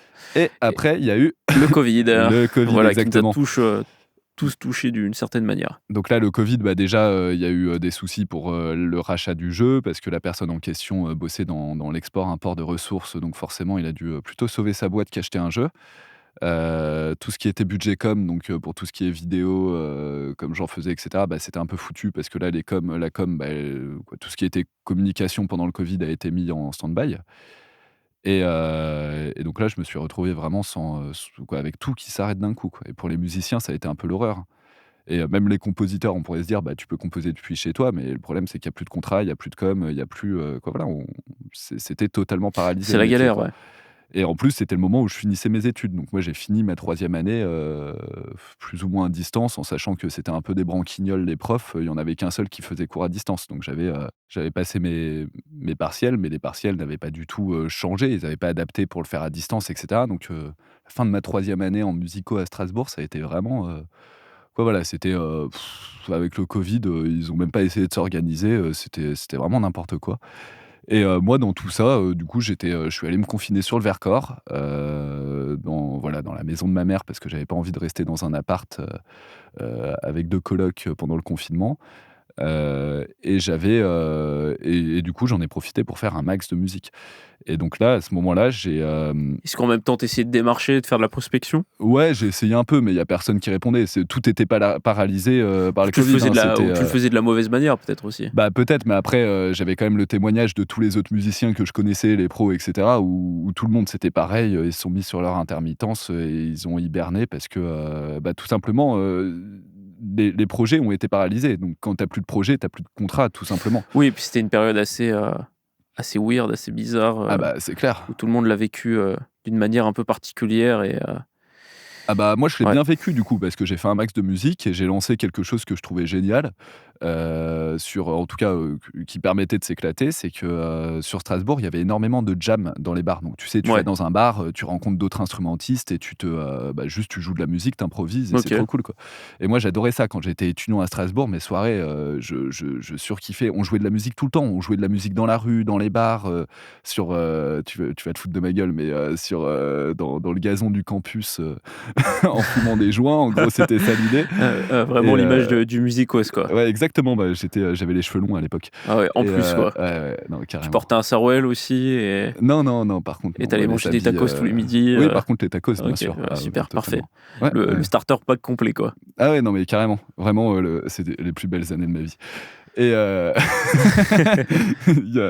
sais pas si vous le voyez, si le plan est sur moi, Ouais. mais Valentin fait la grimace quand je dis ça. Donc et à partir de là, du coup, pendant le confinement, j'ai monté, la jam de la quarantaine. Donc là, c'était assez incroyable parce que, j'ai mis un message sur le groupe musicien de Strasbourg et j'ai juste proposé un concept. C'est le fait, de faire des jams à distance. Où juste on s'enregistrait, on mettait, nos pistes d'enregistrement sur un drive et après un autre musicien s'enregistrait par-dessus et cetera. Faire une sorte de cadavre esquis, sauf que tu vois tout, mais où chacun, va enregistrer une piste, par-dessus l'autre, pour ensuite faire un vrai morceau où chacun s'est enregistré, improvisé à distance. OK, Et excellent. donc on a commencé à faire ça, j'ai eu énormément de réponses, je m'y attendais pas. J'ai Ah juste ouais. posté un message sur Musiciens de Strasbourg en sachant que c'était pas un groupe super actif. Ouais, tout le monde s'y est mis, en fait, Ah tout le monde ouais, s'est mis dans le jeu et j'imagine que tu ah as bah, je sais qu'on des avait, dizaines de comédiens, du coup, je crois qu'on avait qui de sont mis à faire 60 ça, à quoi. 80 à un moment musiciens qui Énorme. sont venus sur le groupe Ouais. Facebook, de ceux qui étaient là pour la création. OK. Donc vraiment, c'est devenu, ça a pris de l'ampleur et moi je me retrouvais, au début, c'était vraiment juste de l'impro où il y a quelqu'un qui posait une piste, l'autre qui rajoutait et cetera et à la fin, ça devenait des morceaux. On faisait de la compo. Il y avait des chanteurs, on a fait, des morceaux de rap, on a fait quoi vraiment et il y avait des musiciens de partout qui venaient. On était 3 musiciens à poser à chaque fois parce qu'on adorait et après des fois, tu en avais un, il venait juste pour, un solo, sur une track et derrière, il repostait plus. Mais par contre, il fallait chapeauter tout ça et on était 2 à faire tout ce qui était editing et mixage.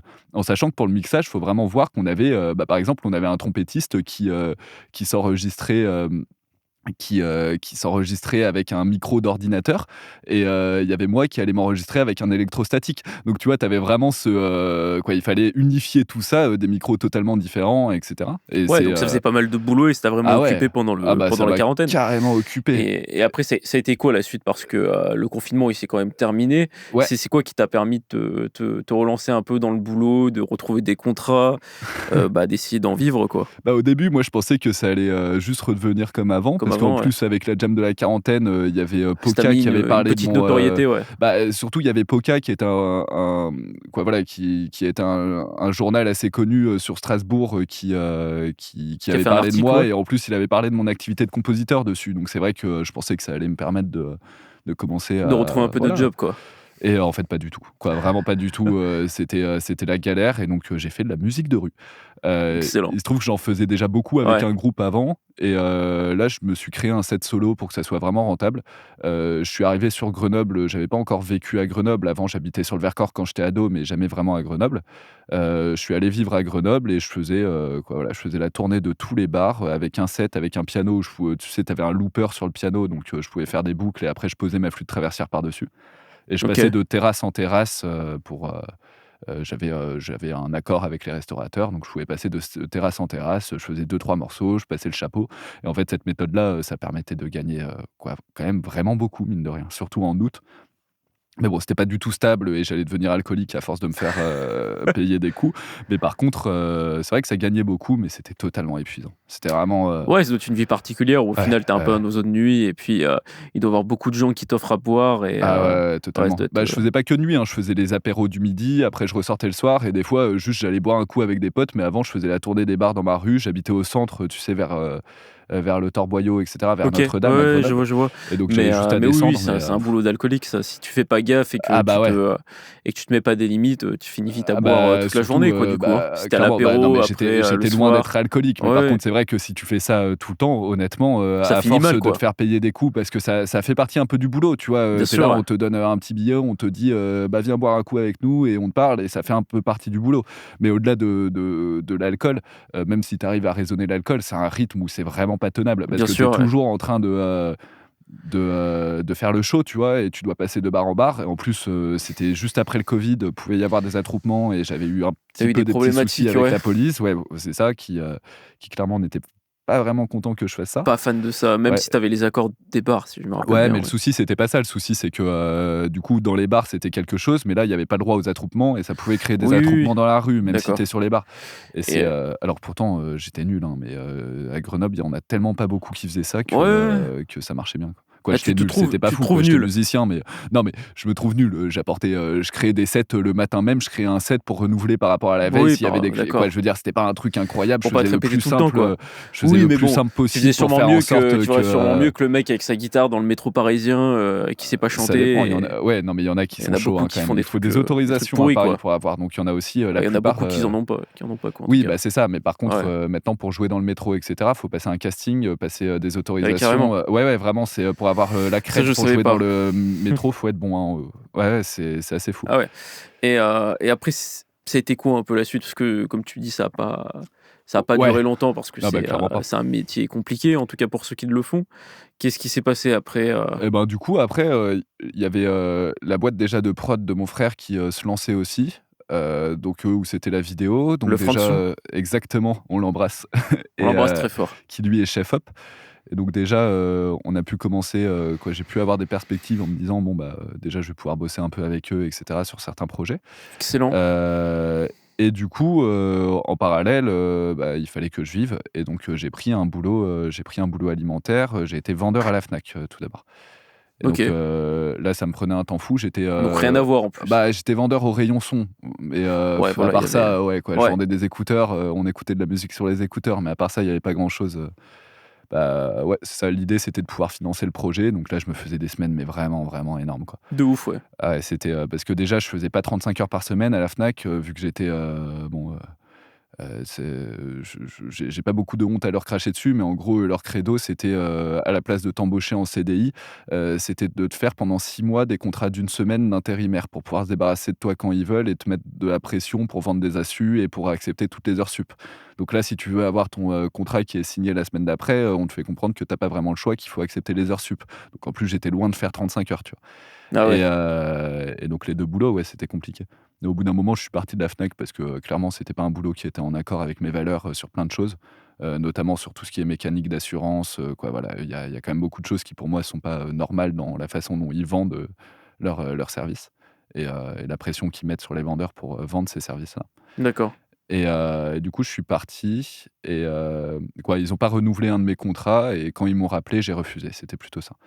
Et Ouais, tu as décidé d'y mettre fin, ouais. parce que voilà, au bout d'un moment, tu as un peu pété un câble, Bah, de c'est faire ça, ça. quoi. Et surtout, j'avais vraiment de moins en moins de temps pour la musique, alors que moi, c'était mon projet de vie, quoi, tu vois? C'était con de se dire que j'avais un boulot alimentaire et que j'arrivais plus à trouver le temps pour faire de la compo, pour chercher des contrats, et Ça, cetera, quoi. c'était à peu près à quelle période? Parce que nous, on s'est rencontrés, Ah, c'était bien début, avant, hein. mi-2023, même un peu avant et Bah, là, ça devait être de vers 2021? 21, ouais, 2020, 2020, Ouais, 2020, parce que 2020 toi, tu à as la été Fnac. musicien de rue après, le 1er confinement Ouais, c'est et ça. après tu as fait 2000, voilà, Donc là, 2020. justement, Mais c'était la jusqu'en fin de l'année du 2021 alors? confinement et c'est ça, ça a duré jusqu'à février 2021, à peu près février, OK. ouais, peut-être un peu plus tard, je sais plus, mais effectivement, c'était 2020-2021, fin 2020 et début 2021. Et derrière, du coup, je me suis trouvé un autre boulot alimentaire. Bah, en fait, j'ai toujours eu une appétence pour la jeunesse, pour les enfants, pour, Ouais. s'occuper, de l'animation en général. J'avais déjà mon BAFA, je m'occupais d'un groupe scout où j'ai été directeur là-bas, après, où j'étais quand j'étais petit en plus dans ce groupe scout, tu vois?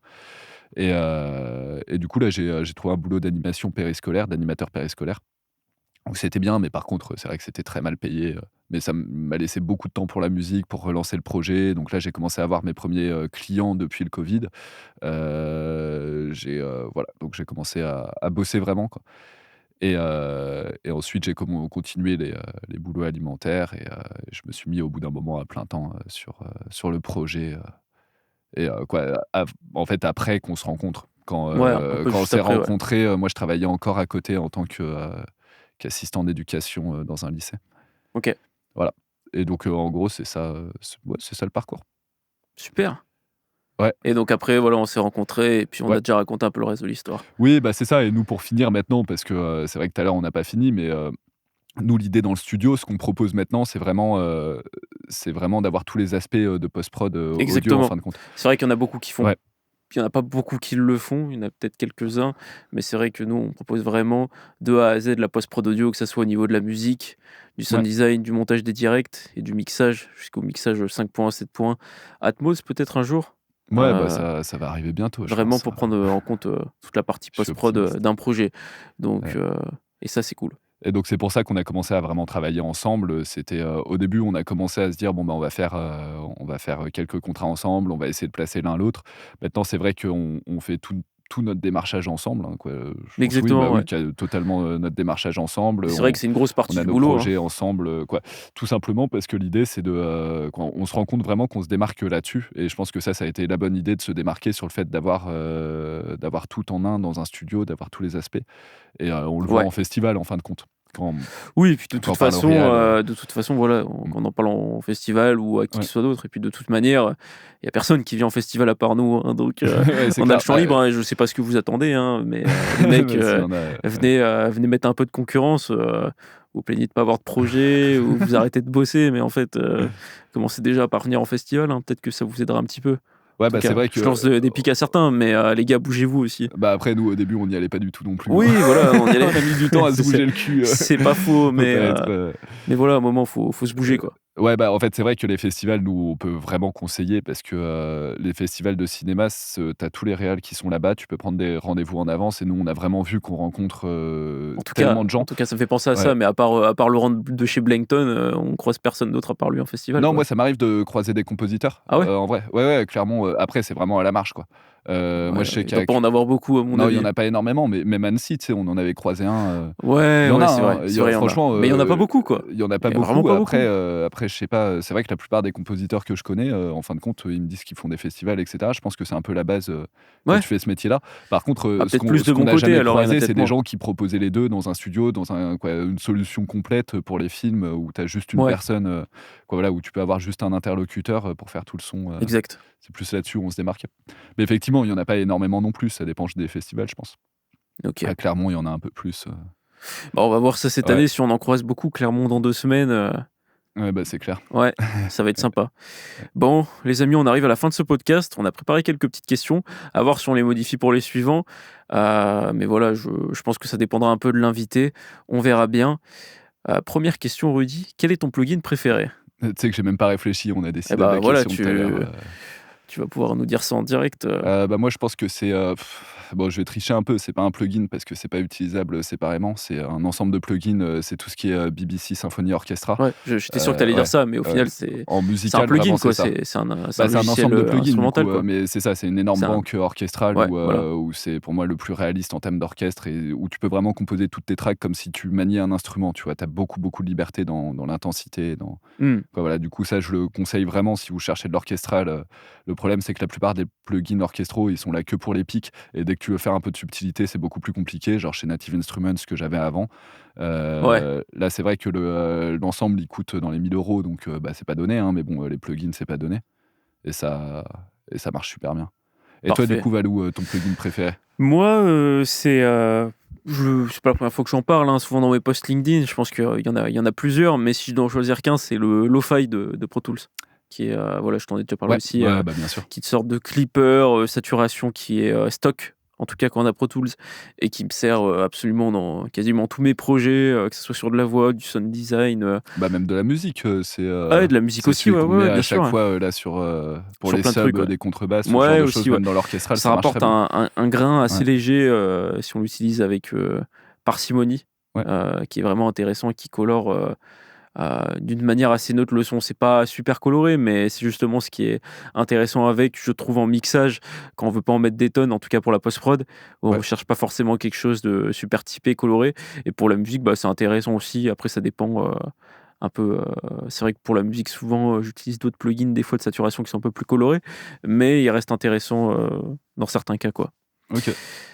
Et ton logiciel préféré?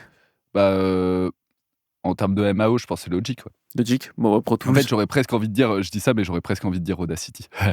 Même si je l'utilise quasiment pas parce qu'Audacity, C'est c'est vrai gratuit, ils peuvent qu'Audacity, il y a faire des trucs assez tellement de trucs. intéressants Non, mais pour un par logiciel contre, gratuit, ouais. pour mon boulot, je peux pas utiliser Audacity, ça c'est clair et Non, net. non, Et c'est sûr, ouais. moi, Logic, c'est celui que j'ai appris il y a 10 ans. Et de toute façon, tu sais que quand on apprend un logiciel, Ah, quand on c'est dur de l'utilise partir depuis ailleurs, ouais. quand même plus de 10 ans, Ouais, ouais. ça fait 11 ans et demi que j'utilise Logic et je pense que j'arriverai pas. Bien sûr, ouais. Et toi, du coup, Ouais, c'est Pro Tools, bah, de toute façon, t'arrêtes pas de leur cracher dessus, c'est vraiment ça ton c'est préféré? évident, pourtant je leur crache dessus tout le temps, mais en même temps, voilà, comme tu le disais juste avant, j'ai après bossé de là-dessus et je me verrais pas bosser sur autre chose.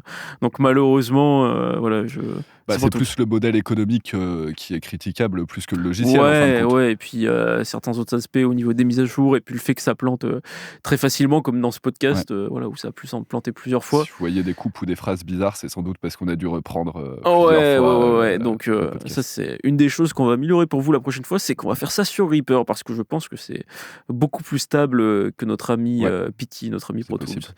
Il y a cette lampe qui Euh, s'est éteinte d'ailleurs, si vous nous voyez moins bien. y a quoi? Ah oui, Il y a la rime qui elle a vient de s'éteindre. C'est fin de journée. perdu de la batterie. De toute façon, il n'y a Ouais, plus ouais, personne à cette heure-ci. exactement. Sinon, Il doit ton, abandonner. ton film préféré?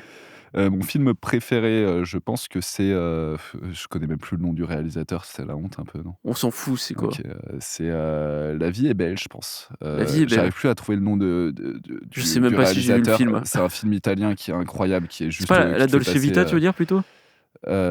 Si, bah ça doit être en italien vu que c'est un C'est film un italien. film sur la Seconde Guerre mondiale, Ouais, c'est c'est ça, ça? exactement. Ouais, bah, Qui je l'ai tourne, vu, ouais. mais il est Moi, je le incroyable. connais sous la Ouais, Dolce Vita. Ouais, c'est un super film. bah voilà, après, je sais pas, c'est celui qui me vient maintenant, hein. Je pense que c'est pas mon film préféré, mais Ok, c'est le seul qui me vient dans d'accord. mes films préférés. Voilà.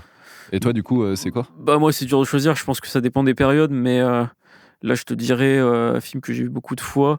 À une époque, je t'aurais dit Interstellar, mais plus maintenant, je pense.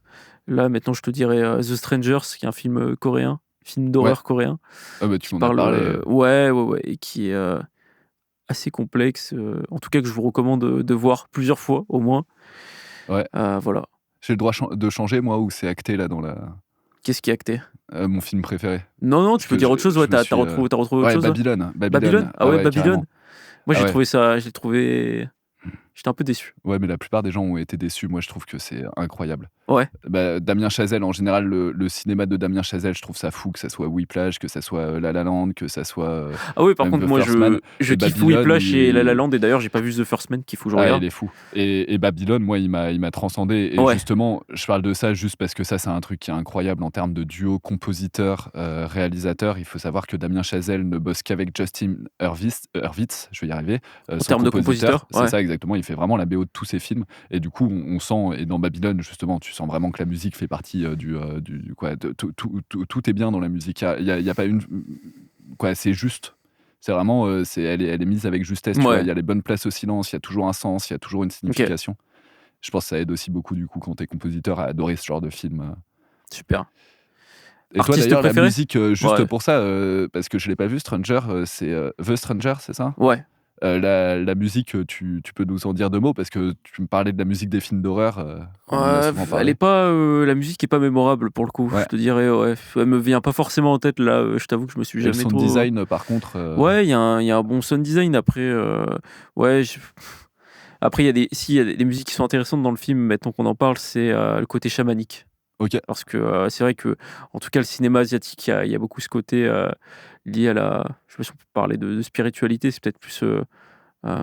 Au niveau des médiums, du coup, ouais, c'est peut-être plus ça, ouais, les esprits. Et donc, il y a pas mal de musique et de trucs avec des chamans dans le film. Je sais pas comment Donc, on ils pourrait dire doivent ça. intégrer un peu le sound design dans la musique aussi, ou genre des murmures, ce genre de choses, Non, ou... non, non, on est Parce que moi, j'ai vraiment que les clichés qui vraiment de me la viennent en musique tête. chamanique. C'est vraiment des gens qui tapent sur des casseroles, Ok. qui font des bruits. Ah bon Je te montrerai, qui font Ah, des je bruits connais pas du tout. avec des légumes. Et c'est vraiment, c'est vraiment des trucs qui sont Bah super ouais. forts. Et il y a des chants, voilà, des chants qui n'ont aucun sens aussi. Donc ouais, c'est assez particulier. Mais donc il y a beaucoup de ça dans le film. Après les autres musiques, à part celle de la fin, qui est un thème joué avec à la guitare acoustique. Ouais. Celui-là qui m'a un peu marqué parce que la scène est marquante aussi Ok. à la fin. Mais sinon, le reste, je te dirais qu'il n'y a rien de très mémorable, Ok. en tout cas au niveau de la musique. C'est pas le... Mais donc, en parlant de musique, ton artiste préféré? Mon artiste préféré... Difficile, hein?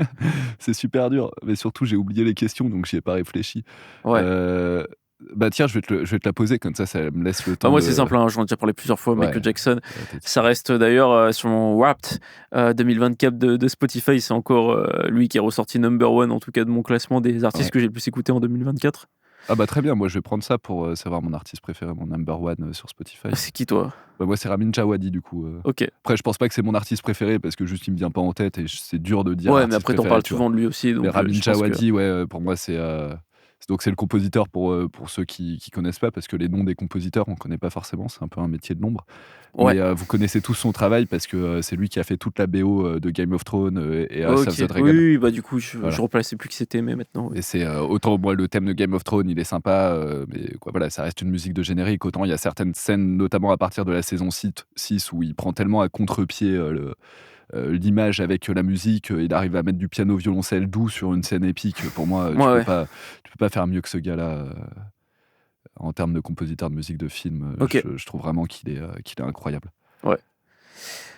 On va finir sur la dernière question. Je pense qu'on peut y répondre un peu tous les deux. C'est quel conseil on donnerait à quelqu'un qui se rêve de lancer dans le milieu du cinéma, de l'audio, de l'audiovisuel en général?